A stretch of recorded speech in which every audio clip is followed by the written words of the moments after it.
Thank you for having me. I'm so excited to be here. Yeah. So where did it all start? How did you know? When did you know you loved art and drawing? So I always loved art and drawing. It was just a hobby for me. So I always remember myself drawing in class, on the tables, getting punished for it. Just loved drawing, but I didn't excel at it or anything like that. I was good at it, but nothing that was, I didn't even know art could be a career. It was just a passion of mine and something I really loved doing. And as far as career, I just thought that when it comes to career, okay, what I could do, I could be a fashion designer. So that's where I was aiming. And I started, we were just talking about it a minute ago, but when I was 12, I was looking for somewhere to learn how to sew. It was very hard to find. I'm from Tel Aviv, near Tel Aviv, and there weren't really places that would even teach that to 12 years old kids. And I was just a really, I guess, passion-driven kind of kid that really wanted to do things and be in the fashion industry. And I had this dream to become a fashion designer, to be invited to sit at front rows in fashion shows. And that's how it all started, from that dream, right? But I didn't have, at the time, of course not, the capital or the connections. I come from a very simple family in Israel. And my parents were like, okay, whatever, like do whatever you want. They didn't really interfere, but they didn't say no. So that's a good thing. And they were like, go with it. They didn't really push me also to anything. So it was really good to have those two aspects of me just thinking as a kid, okay, what I can do. And then I heard of this thing, and that's where it comes to where we were talking about, called a blog in 2012. And then I was like, okay, I'll open a fashion blog and share my sketches as a way to show the things I want to design as a designer, because I wasn't there yet with the sewing. I was really struggling with it, actually, trying to learn in all kinds of different places and learning and sewing, but not really enjoying the process fully. Yeah. And then I remember I just started sharing my artwork. Nothing really happened for the first year. I did a lot of cold reach out, but I was just a 15-year-old girl sharing her art online in a blog that basically a few friends and a dog that I don't have were reading. Yeah. So that's how it all started. And then a year later, I hear that Tel Aviv Fashion Week is happening. So I wasn't on the verge of like stopping to do it. No, because I was enjoying it, but it was just a side thing I did when I was still in school and trying to, learn all kinds of skills, because I was just still thinking that fashion design is my path, not even aware that the illustrations that I'm sharing could become my career. Too bad I don't have one to show you right now. It was very basic for the beginning. So that's how it started. Then I heard about the fashion week and started searching, how do I get to this first fashion week? Maybe there I can attend one of the fashion shows and actually make one of my dreams out of the two come true. Yeah. Which will be, the dream was to sit at a Dior show and a Chanel show. But at the time, that's where I thought to start, of course. So I, of course, decided after messaging some people, probably creeping them out on Facebook and asking them where is this happening? Yeah. So I got to the fashion show area, and at the time it was 2013, and there were no people really going to fashion shows. It wasn't a thing. I feel like Fashion Week became bigger afterwards. It was it went down, it came up and went down kind of. It was there was a time that it was very hyped. Mm-hmm. I feel in the last few years, maybe before COVID, that it all of a sudden became so popular. So half of the place was empty, especially in Israel, right? Right. This is not New York Fashion Week or something like that. And I literally asked the guard, do you have space for me? And he said yes. And that's how I got to my first fashion show. Just because I came there and knocked on the door. And I wasn't sketching live. I was sketching after the shows in the beginning, because I didn't have even the confidence to think about sketching live at a show. And then when I was doing that, I started meeting people in the fashion industry. I mean, you would know, going to a show, all the people that are in the local scene. Yeah, that's where you meet them. Yeah. That's how I met everyone. Right, exactly. Even unintentionally, right? Yeah. And then I was there for the fashion week and attended some shows. So that was really fun. And started to continue sharing and made some connections also with PR. Like a good blogger, right? Yeah, that's how it starts. You got to make those PR connections. Yeah. Exactly. And I think that was my first fashion week. And then I finished high school afterwards. It was my last year in high school. And I decided, because I decided to go to Canada to study fashion for a year because I was Canadian. Yeah. And I figured, okay, that would be a great opportunity for me to go for the year and study fashion, maybe go to New York for a bit. So I went there to Canada. I started studying fashion design at George Brown College, and also with Danielle, what we were talking about. So Danielle, I also took a course, a fashion illustration workshop with Danielle Metter, which she's an amazing illustrator. I love her. And I remember I met her actually, I think when I was still in high school, and I came to Toronto in the summer. And still then it didn't really click for me that a fashion illustrator or an illustrator or an artist could be a career. But when I went to college in the fashion illustration class, that's when it really clicked for me. Okay, this fashion plus art, that could be a career. And why am I struggling all these years to sew something for 6 months, which I didn't really enjoy the process. It's so hard, and I really appreciate designers. Yeah. But I just enjoyed more the process of creating the art. And then I was thinking, okay, so this like fashion plus art, that's what I like when I took that college course, and also attended Toronto Fashion Week for the first time. And I had already a press pass, and I attended New York Fashion Week and got invited to a few shows, just like a few basic shows and a few. I was invited to the Tommy Hilfiger show from PRs that I met prior to that. So that was really cool, and Diesel and stuff like that. So I was already starting to attend shows, and also in Toronto, and then started to kind of play with my sketchbook, sketching live for myself without the guts to show anyone because I was still very scared. There at the show. What's mean you started to bring your sketchbook to the show? Exactly. And sketch as just in the audience. Yeah. Oh, that's cool. Yeah. So I was sketching, but I didn't show anyone in the beginning the sketches. I would just post them afterwards and maybe work a bit on them more. Yeah. In my blog, like before I post them to my blog and then post them to my blog. It was even prior to Instagram days for me. Yeah. Like I was posting on Instagram, but it was just so new. It wasn't. The thing then was a blogger, not an Instagram. Tell me about it. I know. And then also then in that iconic Toronto Fashion Week, I met Talia in 2014. So that's when we first met. Okay. And then after that, I went, I'm trying to remember because of my ADD. That's okay.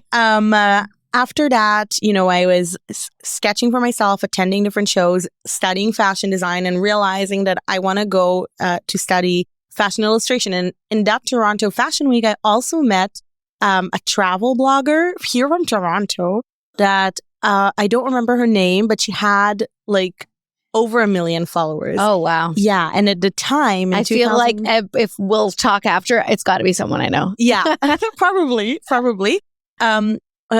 It was in 2014. Okay. And then she told me, this is my full-time job and you should totally post on Instagram. You should post your sketches on Instagram because there is something happening there. A lot of people are coming into Instagram, and I'm an early adopter. Yeah. I think in my nature, even when we continue the discussion with the other things that I did later, I love just taking new things and trying them. And, it might work sometimes and it might not work sometimes. But with Instagram, it worked. So, of course, when I had my blog, I did a lot, probably over 1,000 cold email reach outs and didn't hear back from people in my beginning.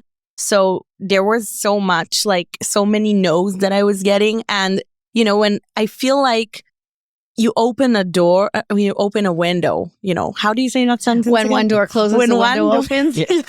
When something, I don't Or when the doors are closed, you window open a opens. window. Yeah, Yeah, right? Okay. So that's what I did. If it was from attending the Fashion Week Live or afterwards, instead of trying to get into an agency, it was from just sharing my sketches on Instagram. And unintentionally, when I was sharing, not only I was starting to gain an audience by just going and doing something interesting like sketching live Yeah, that's so cool. in Fashion Week, or even it was, on the other hand, from different companies sharing my art. So what happened in these magical Instagram days, as I call them, it was before it was overcrowded, really. And it was just when I think companies were starting to get onto Instagram.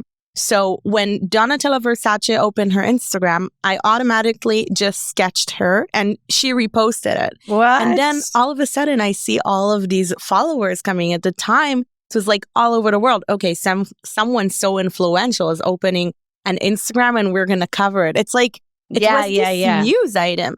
Same for brands like Valentino and Moschino and stuff like that, they just posted one of their looks for the season and I decided to sketch them. And then next thing I know, they share me on their Instagram to their already millions of followers. Yeah, amazing. I think today they have already tens of millions of of followers. Yeah. So that's really how it started. And I started to gain an audience. So it wasn't from one post, obviously, that it was, okay, Valentino shared my art. I can just, relax. But that's how it's one thing after another thing and building it up. But it's about building it. I feel that's and being consistent. And being consistent, right? So by the time, then that's what started to happen. But then I started to get commissions. And then my first commission came to MAC Cosmetics, my big commission. And then I was like, okay, this is a business. Yeah. I got actually, even though I was aiming there, but this was a big enough, order that I was like, okay, I'm opening my business. Yeah. This is a serious order from a serious company. How cool. Like after so many no's as well. It's amazing. Thank you. And this was just the beginning, right? Because it's not that I did one job for MAC Cosmetics and then the rest. It's not that I can just rest and do anything as an artist. I always need to reinvent myself. Mm-hmm. And the same with everything else. I feel like it's one project that builds onto another. And it's not one thing that you get discovered and that's it. It's just building your portfolio slowly but surely.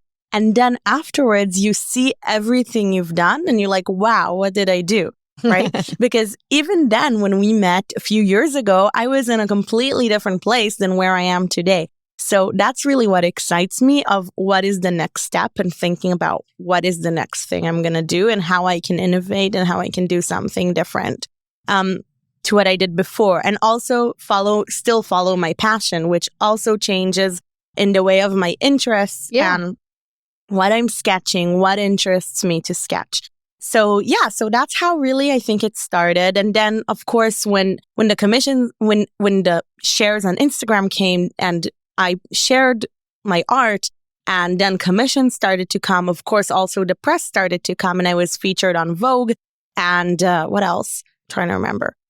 A lot, but basically a lot. All the big names in media. But Vogue was the one that Vogue, whatever, I was most excited about. Or even there were some, I always love to say that it's not only about online, it's also about in real life situations. And it's not always how you think it's going to be. And parallel to that, I started to be invited to different fashion shows where mega celebrities would be at. And then I remember one of the first celebrities I met was Gigi Hadid. And I was like, okay, and she wasn't as big as she was today, but I was like, when is this opportunity going to return? I need to take advantage of this moment and sketch her and give her that sketch. And then it's seeing that it's not that scary. And she was actually quite nice when I met her. And then it's continuing to the other person. And since then, like you said, a few of the highlights that I've had were really Mariah Carey and Celine Dion, which for me were like so iconic and exciting. Yeah, so iconic. Yeah, and Victoria Beckham and Naomi Campbell, which also, I mean, these are icons that I grew up on. Yeah. So it was so crazy to be able to meet them, or Kendall Jenner or Hailey Bieber and things like that. And the funny thing also about Hailey Bieber, I met her before she was Hailey Bieber, way before she was dating Justin. So I was supposed to sketch another model that was famous at the time, but she wasn't nice. So I decided to sketch Hailey because she also had a really cool outfit. And yay, look like how it turns out. And I think that with that happening and with all the other things, I managed to brand myself on social media and stand out as the artist that sketches celebrities and work with X brands and been featured on these magazines, but also had a distinct style of my own. If it's in my fast sketching that also developed, because every time I sketch live, it's not only confronting a fear and facing a challenge that I have, but it's also getting my skills refined every time and facing this challenge of how can I sketch this person or this situation. Right. In the moment, too. Yeah. So it's you're really riffing.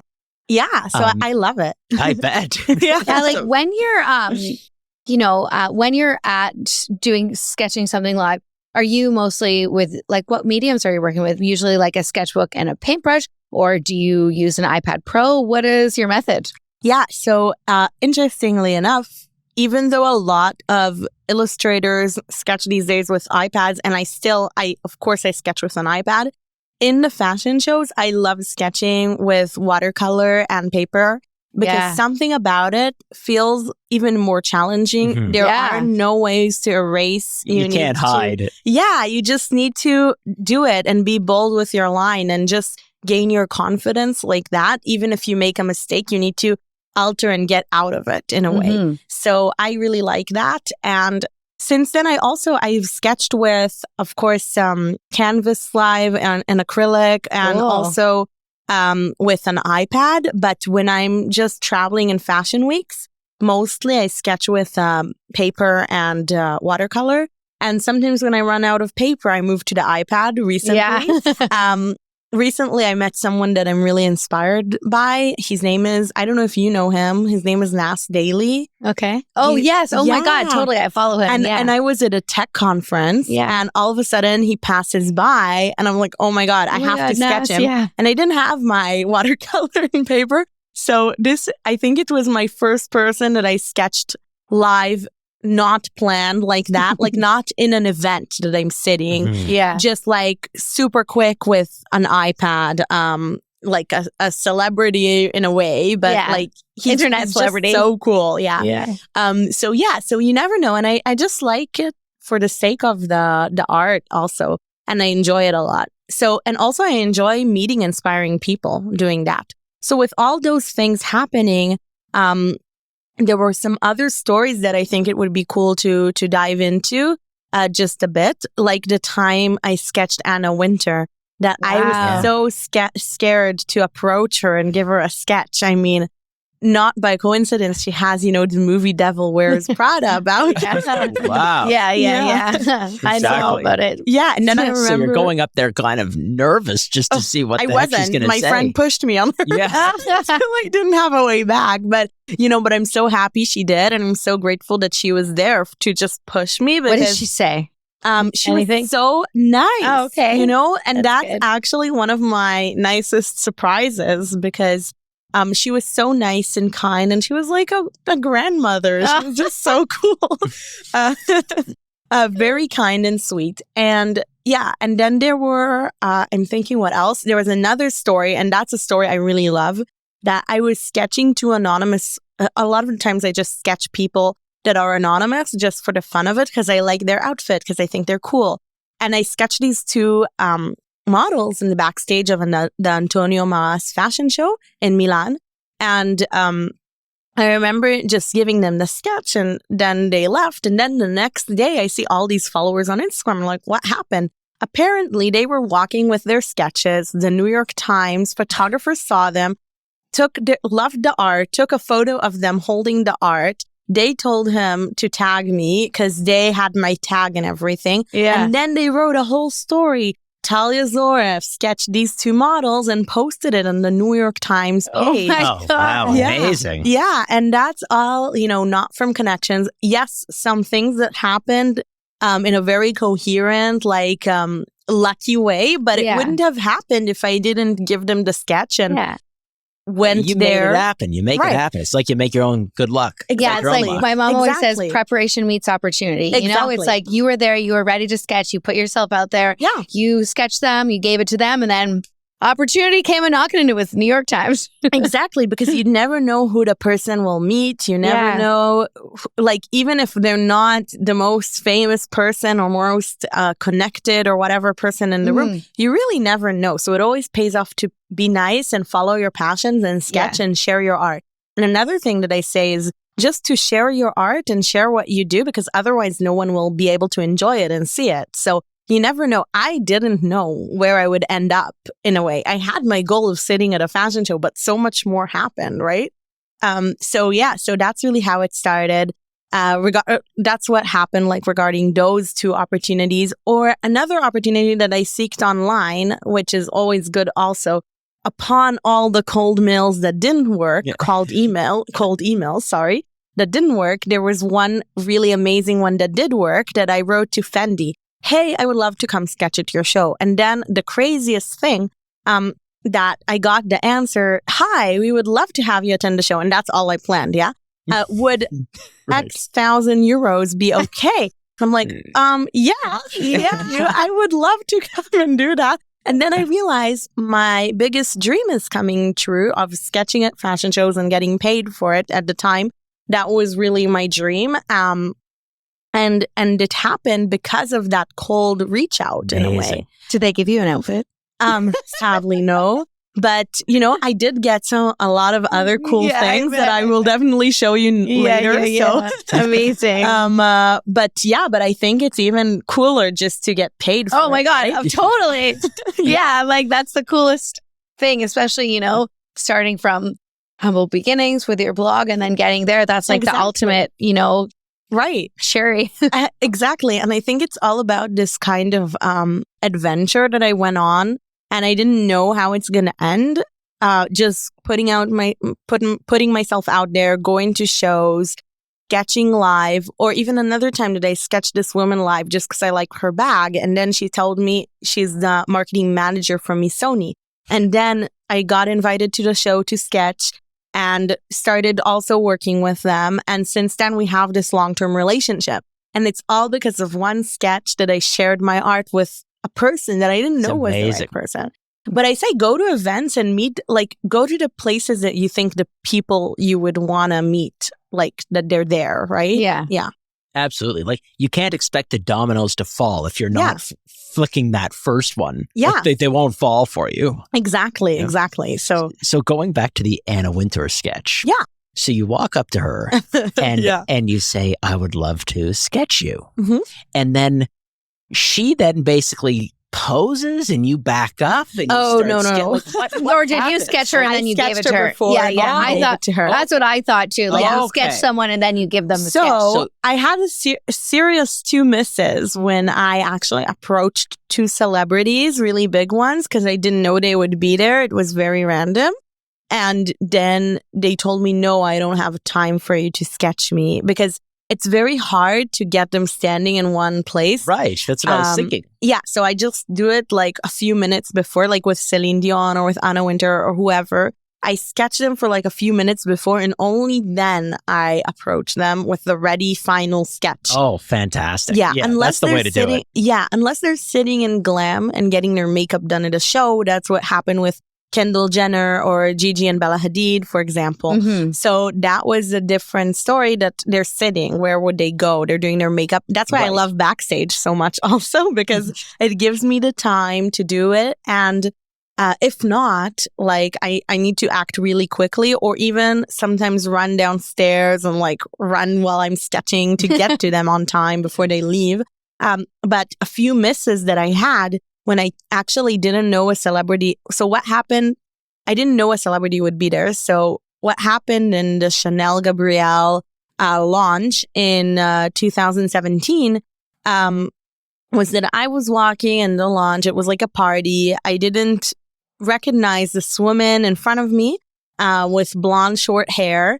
And then I realized, wait, she's familiar. And I'm thinking, who is that woman? Like, she looks so familiar. And apparently it was Katy Perry, and she changed her hair color. She had like this long black hair, and then she changed it to like that the was when she had the short blonde bob. And I didn't recognize it because it was so new. And then I came up to her and I was like, hi, Katie, because she was already about to leave by the time I noticed. Yeah. And I'm like, can I sketch you? And obviously she didn't have time. Or another time that I saw, right?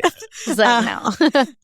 But I think it's because of also like just for them standing in one place, so many people come to them, get a selfie. Oh, they can't stand in one place. They just, you got to get them before they're on the run. Right, exactly. So these are drawings that take you 5 minutes or less? Yeah, exactly. Oh, wow. Yeah. Okay, so this sort of, I would say that you have a bit of a signature style. Is that fair? Although it's evolved. Yeah, I would say just different types, but eventually it is the same, I would say, style. Sometimes I invest more time, sometimes I invest less time.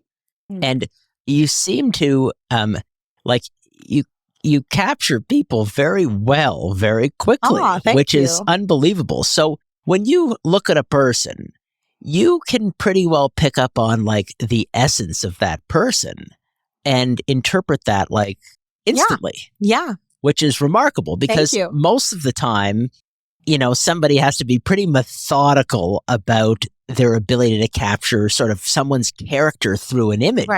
Right. But you just go.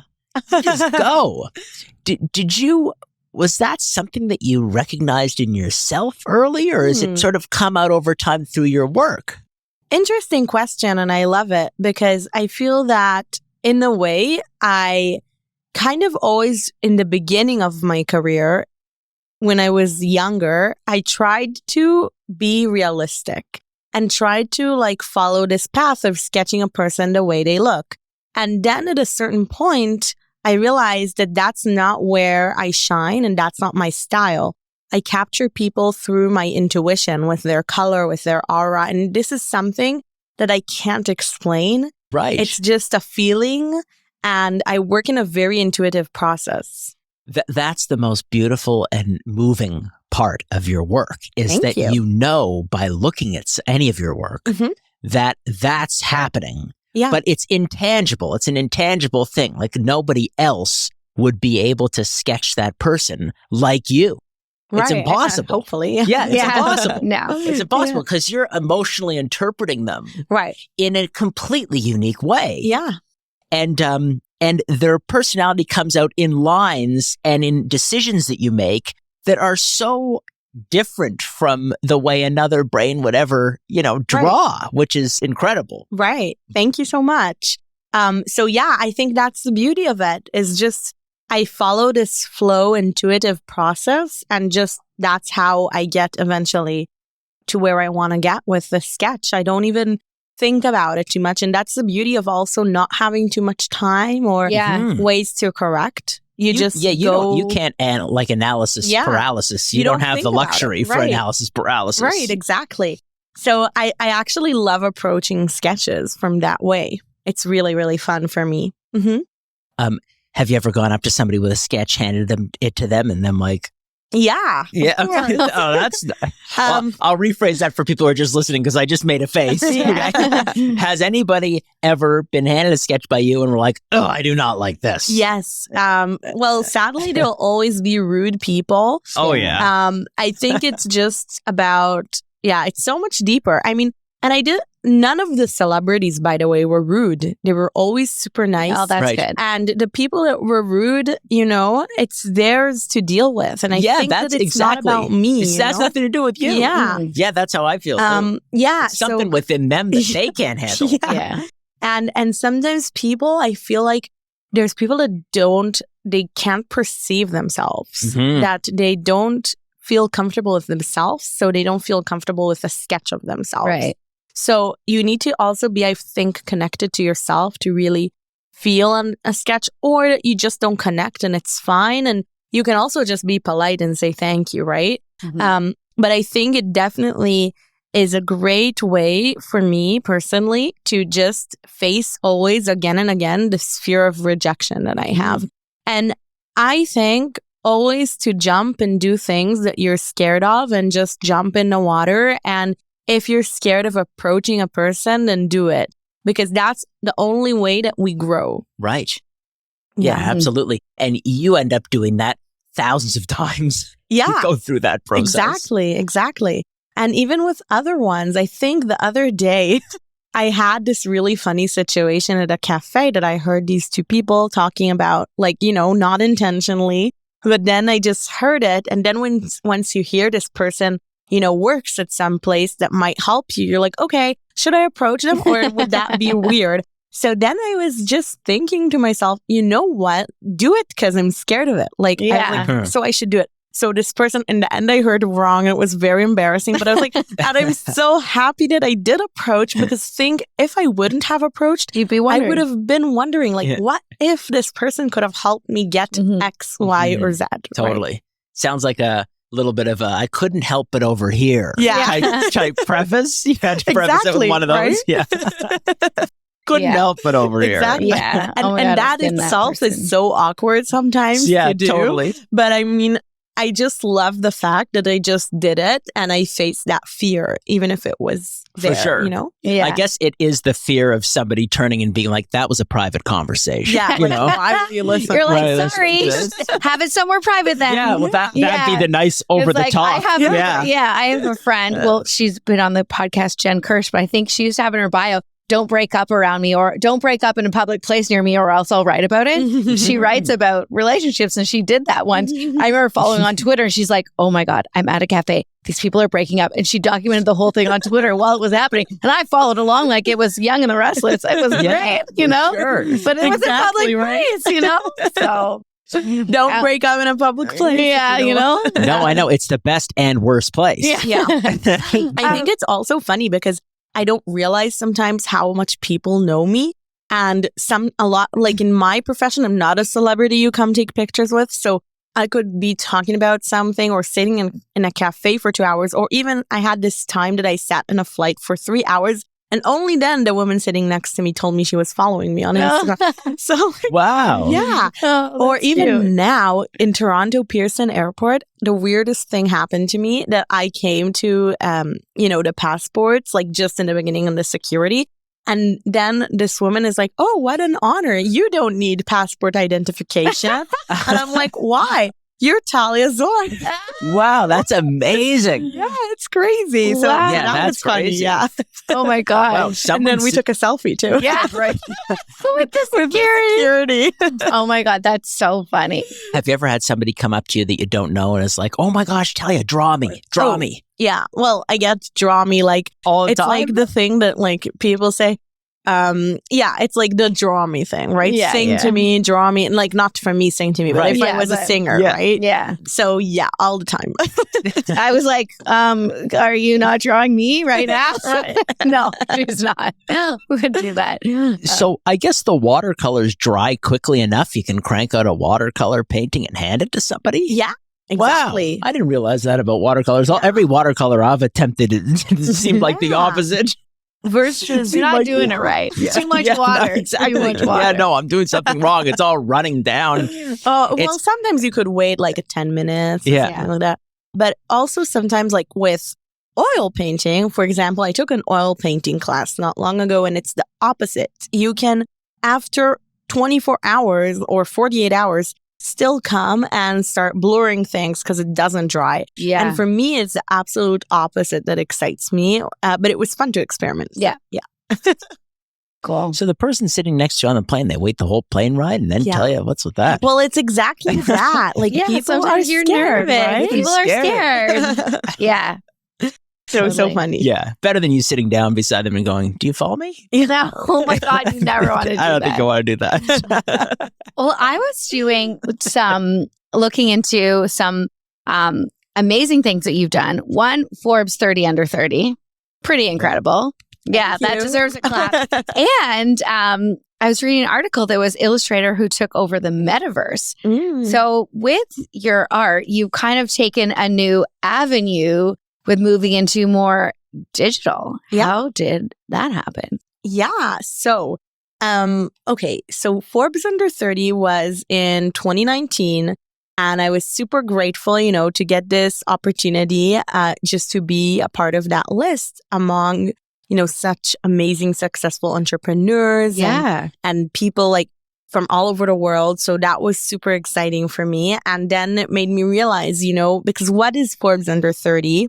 More than just a list, but it's a list that is about people that do things that are extraordinary in their own field. Mm-hmm. So I feel that this is something I feel I definitely accomplished. Yeah. So I was very happy and proud of it. But, but it's just another cool thing. Eventually along the way. And since then, it really, I think the greatest thing that came out for me from Forbes Under 30 is just to meet other amazing people from Forbes Under 30 that did amazing things. And it's just fun to connect and speak and just do things together. And the most special experience I had through them is going to the Women's Summit, the 3050 Summit in Abu Dhabi, which was in March 2022. It was actually 3 years after I was on the list. And it was all the over 50 women with the 30 under 30 women. And the only men that were allowed to attend were +1s. So now maybe you could come with Talia. Or Ariel, who knows? Yeah. When she could be 30 under 30 or 3 under 30. Sure. 30 under 30. 30 under 30. So that was really cool because it was a really safe space, because sometimes in conferences, it's not such a safe space, sadly, for women. Maybe here in Canada is like, I got to be in so many conferences around the world that it wasn't quite. So that was really amazing. And the most amazing thing about it was not only the venue and everything, but it was not that they closed the Louvre for us in Abu Dhabi for the whole day. No, that was it. Or we ate dinner in a castle. The most amazing thing was that it was women that were over 50 that did extraordinary things that started only after they were 50. Wow. And women that were under 30 that I'm used to meeting amazing women my age. But I think putting these women together, like the future generation and the generation that is already has done all these things, like from, there were women in their 70s and in their 60s and in their 50s. A, it shows that it's never too late. And B, something really amazing happened there, that the older women were mentoring and being mentored by the younger generation. So it was just super exciting to experience that and meet all the amazing women from all different ages. And I think that was a really amazing experience that I had. And regarding, you were saying another things. Getting into the NFT space, the metaverse. Right. So, Oh, you know what? Let's get into the metaverse and NFTs. But before, when you start with that, talk about sort of the career trajectory of an artist and your perceived career trajectory before NFTs and blockchain, and where your career was going, and then learning about blockchain and how that shifted things. So my career trajectory. That's what I said. Trajectory. Before NFTs, I was, as a digital artist, able to sell my art, as prints that I still do. And I was able to sell commercial licenses to my art. So doing all kinds of different projects for brands. So those were the only ways I could sell my art. I couldn't sell it as a unique, original piece of art as a digital format, in digital format, right? Right. And then when I saw NFTs, I got excited because all of a sudden, and it's interesting because when I was also an artist before NFTs, I didn't have really the opportunity to present my art in galleries or in something that would be really considered a museum. Maybe because I didn't have the right connections. That was the only, not about the right connections, but the right style, Right. The right style. Because I came to gallerists and people from the fine art world prior to NFT world, and all that, and the blockchain. And I told them, so what do you think? And then they said, well, it's nice. It's really nice, but you should change your style and do like what this artist is doing and what this artist is doing. And you should do this like pop art thing because your art won't go in a gallery. You need to do like the splashes like everyone else does or something like that. Right. Like the ones where they take like Einstein and put like a $10 bill there or a $100 bill there. But it's just not my style. Yeah, with exactly. Banksy kind of old, like, you know, kind of. Right. It's great. It's not my style though. Or modern, right? Which I do a dot and that's it, which is great, but it's not my style. And I felt really lost with my style and how does it how does it fit in that model, basically, which is the analog art model. Right, basically. Exactly. Of just a person liking a piece and purchasing it. Right. And then what happened was interesting because my first solo exhibit was in in February 2020, just before COVID. Cool. And I remember hosting my exhibit, flying from my exhibit straight to Milan Fashion Week, hearing in the morning 20 people with COVID. Oh, no. By the night, the city was like sealed. It was crazy, closed. There was like insane things being canceled. And then I remember going to Paris the next day because anyway, I was supposed to continue to Paris Fashion Week. And then when I was in Paris Fashion Week, because I was like, if the event I was supposed to sketch at for work is canceled, I'm coming back because I was quite scared. And in 2020 in February at the time. Right. Yeah, of course. I remember coming back to lockdown from Paris after being in Milan because I noticed how everyone was traveling from Milan to Paris. And I'm like, oh, that's not good. No. It's going to follow you. And then... and then I was home and I had no desire to go anywhere, really just feeling scared like everyone else, basically. So in April 2021, I heard about NFTs and I heard about Beeple's sale and I saw, wow, digital artwork sold for so much money and it's valued so nicely. That is so cool. I need to explore. I need to check it out. For sure. Because before this, if you wanted to sell something digitally, no one would buy it because they just copy it. Right. Yeah, right. Click save, you know? It was like, sending an image via WhatsApp for free. Why would you buy a digital copy? And by the way, the difference between that and between blockchain and having an NFT is that the image is transferred. So it's deleted from the sender and moves to the recipient. So it's basically, the block happens and the deal is made. Like money moves from one account to another. It's the same with the digital assets. So then I saw it. I started to research like crazy for a few months. And I bet you did a nice dive into NFTs. Exactly. So I watched a lot of videos and just learned online. And then I remember that I saw other artists starting to really succeed in the space. And I was like, wow, if they can do it, I can do it. It was not one artist from the news all of a sudden. It was a few. And I remember it was July, August, and I was like, okay, I have to do something now. And then I didn't even have a crypto wallet. So I just opened a crypto wallet with help of a friend. Otherwise, I bet because of pain. Yeah, it is a pain. Right. So I would be so scared to do it on my own, not knowing anything about it and just not being, I think, educated enough in that space. And then my friend helped me and sat with me. And I think it changed everything for me because the moment I opened a crypto wallet, I had already, I could just easily, like you post a product on Shopify, you can post an NFT. It's so easy once you break that barrier of the crypto wallet. And of course, you learn along the way. And it's really good to have as much information as possible, knowing what I know today, just like all the other things, just getting into the world of crypto, blockchain, NFTs, Web3 in general. I feel like, yes, you need to jump in, but it's good to learn as much as possible. And I always like to learn what I'm going into. So I put my first NFT up on OpenSea in September, the same day that my friend taught me how to do it and sat with me for like a few hours. And then I just posted on a Facebook group because no one around me literally knew what's an NFT. Yeah. Right? So I posted on an NFT Facebook group. At the time, it had 1,000 people in it. Hi, does anyone know, like, I'm an artist. Does anyone know how I can market, this NFT?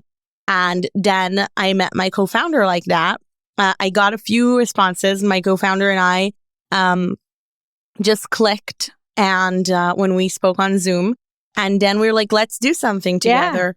Yeah. And he told me about generative art, and that's the first time I heard about it, that you can actually create with the same traits, like an infinity amount of combinations. Like, so he said you can do how many NFTs you want, and we can also have an interesting, unique purpose to it. So he gave me some other projects. It was, again, really at the beginning. So there were just a few out there that were doing really amazing work for social purposes. And I got really excited about, educating women. And also, because he asked me, if you would do something, what would you do? So I said, okay, I love empowering women through education and, help them follow their dreams, and also onboarding, other creatives and fashion designers to Web3, which was another thing that I said, that just having it, there were no fashion NFTs then. Also. Yeah, not yet. So, wow. So that was another great thing. So it was about fashion.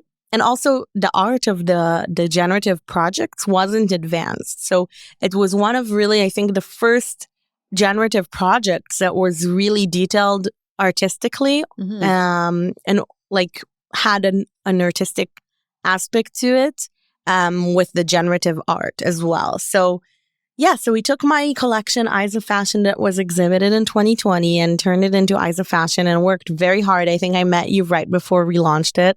And then it was crazy. It sold out. Right? In like 2 minutes. 2 minutes. Yeah. And we were like, what is going on? How many pieces? 8,888. Yeah. Yeah. And which I'm still like, whoa, this whole time of my life felt a bit like a blur, Yeah.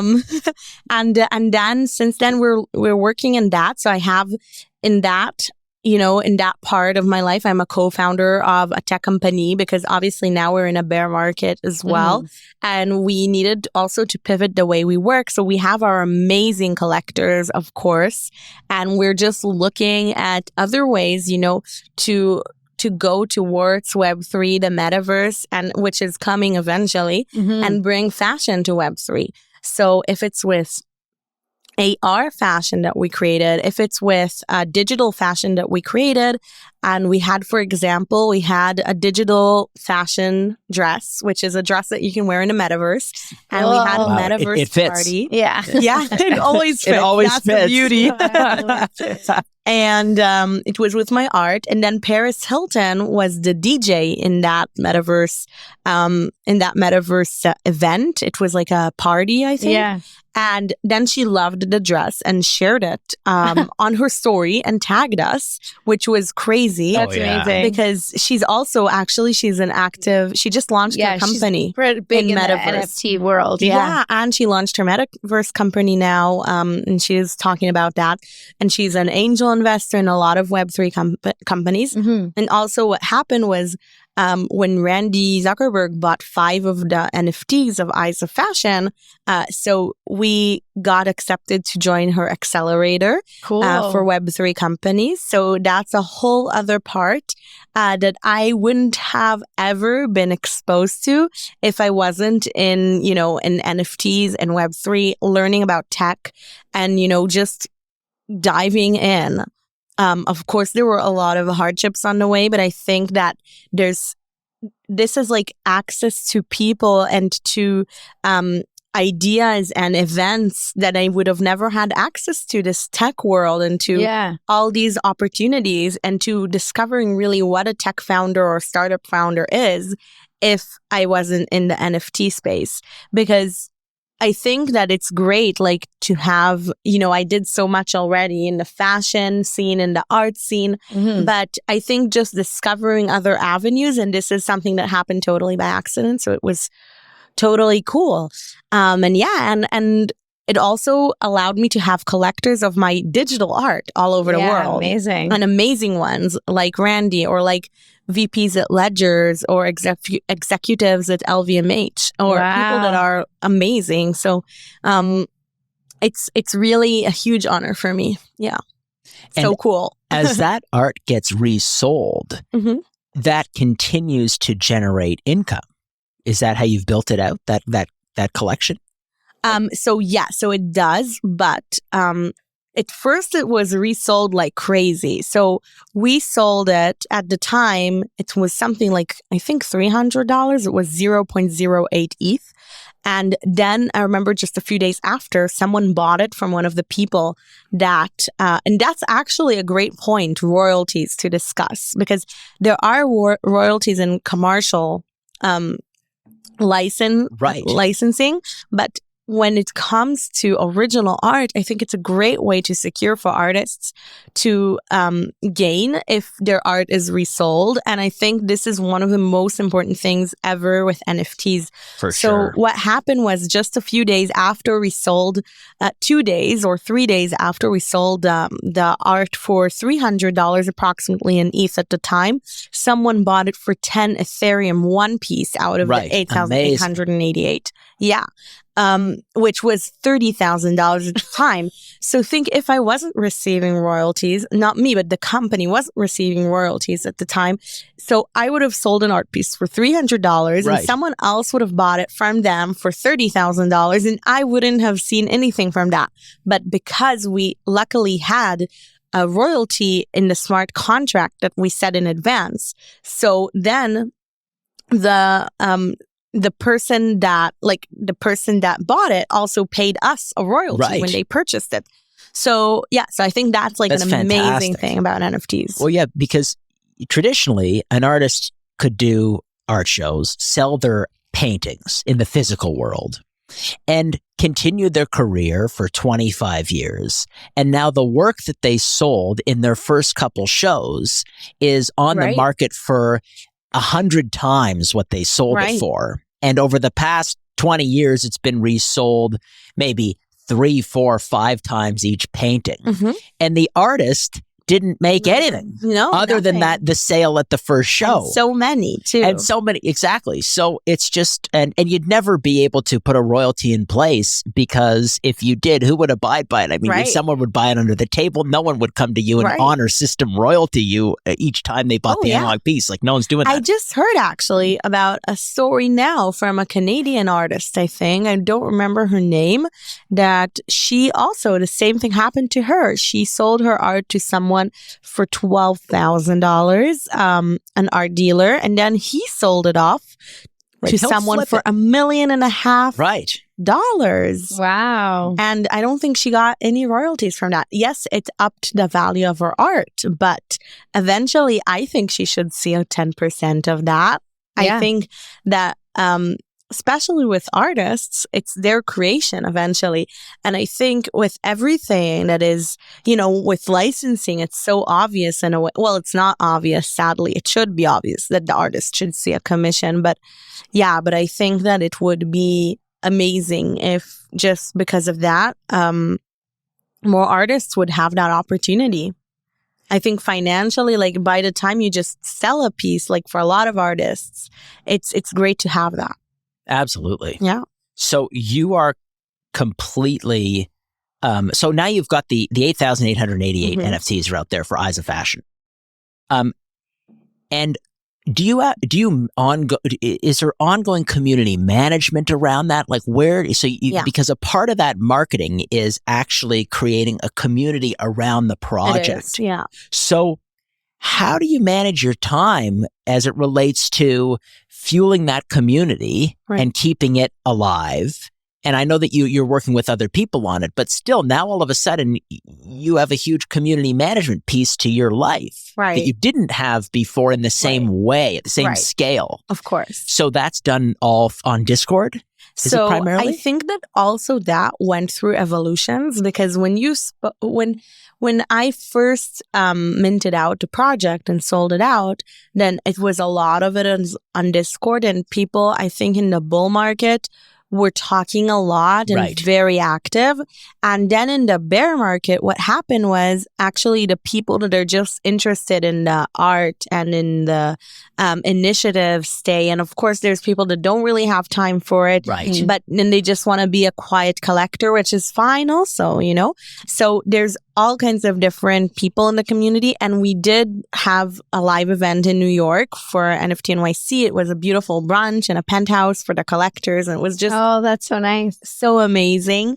And such an honor for me to do that. And now in Art Basel. So what we do is, or we gave actually, okay, I'm in my own sentences. So what we do right now, it's changed because also NFTs are now on Instagram as well. Mm-hmm. And there's a lot of different places you can open like a chat community. And now I feel like it's less of just an active chat, but there are friendships that were made. Mm-hmm. It's a community that has grown and evolved to a different place. So I feel that now it's already like people, they see me and they're like, oh my God, Talia. And then we become friends, you know? And it's just a great thing to have. And regarding the upkeep, first it was mainly on Discord. Now I have, of course, people that help me with the Discord, and I come and say hi like once in a while or show what I'm working on and things like that. But it's not only in the Discord. They are now following in all the other social medias, on Twitter, on Instagram, and all the things, and just follow what's going on. And then another thing we do, we give access, we have an off-chain staking system that people can gain all kinds of benefits if it's, with staking their NFTs and holding them. They can, for example... Okay, so they stake the NFT that they've purchased. Yeah. Which reduces the amount in supply. It's like a loyalty program. Right, it's a loyalty. It's like I'll be holding on to this for a while, which reduces the amount that ultimately can be sold. Right, exactly. Which helps increase the price.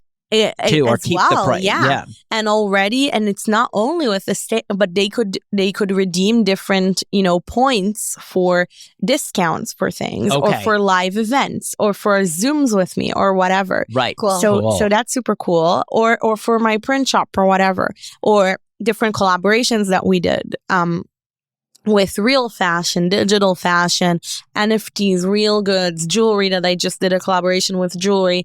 All kinds of different things. And also, for being a holder, you get invited to different events. So, for example, 3 holders were invited to the Balmain show in Paris. Wow. I think it was in October or in the end of September. I don't remember. But it was crazy. How else would they get that? Wow. Or just now in New York, we were inviting holders to a cyber tech conference, so some amazing holders came. Or before, to Fashion Week in New York, some holders got invited to a Fashion Week event. So all kinds of cool different events, and meeting me, and just, I think, building this community in real life and also online, which is great because it can bring so many people together, and they can actually bond over having an Eyes of Fashion NFT. Yeah. Cool. So that's a really good way. And also, for example, in Miami Art Basel, just in like a few days, or in 2 days, actually, in the 30th, I'm showing my art there. So our holders are invited. So that will be fun. That's fun. Yeah. So how many pieces are you showing? I'm showing 3 pieces, and it's a part of physical pieces, NFT pieces on NFT screen. Pieces. And actually, I love the fact of just showing my digital art, because also for me as an artist, there's so many less costs when you show a physical art piece. You need to ship it. People don't understand. Just the shipping can be like thousands of dollars. Yeah, totally. Just the shipping. And it's so much, just the fact that, you're afraid it will break or whatever, or get damaged. And then you need to insure the art piece. Right. So now with NFTs, I just showed last week in Amsterdam, and I wasn't even there, on a huge screen, my art in a exhibit, or in New York. You can go around and not worry about lugging anything around with you. Yeah, and at the same time, and it's the not same like price. The price increases, and it doesn't have to be Eyes of Fashion. It can be now in Times Square, right? Right. Yeah, I saw your art was in Times Square, so that was super exciting. So. Because of that, you can show really it's endless. There's no boundaries, and in Miami, I'm showing on a big screen in the SLS Hotel in South Beach. So it will be really exciting. Cool. Yeah. Thank you. Oh, that'll be awesome. Thank you so much. So are you looking into the future and thinking of other NFT collections? So yes, I have a few ideas for future NFT collections. I'm not sure what I'm going to put out because I am trying to be more strategic with what I put out and how I put it out. And I had a few directions I was thinking to go in, but I haven't decided yet what is that direction. So, yeah. Well, keep us posted. I'm Yeah, sure you'll that have to we'll hear let us and know. see it. Yeah. And it's been just awesome having you here. Thank Talia. you so much. Yeah, awesome thank being you. here and sharing my story. Thank you so much for having me. You're so welcome. Anytime. Thank You're you. in Toronto, call us. Come on over. Thank you so much. Thank you. Love it. Thank you for tuning into this episode with Talia. Check out her work and print shop at taliazoref.com. And check out more episodes of Cast of Creators on YouTube, your favorite podcast platform, or visit castofcreators.com. And make sure you subscribe.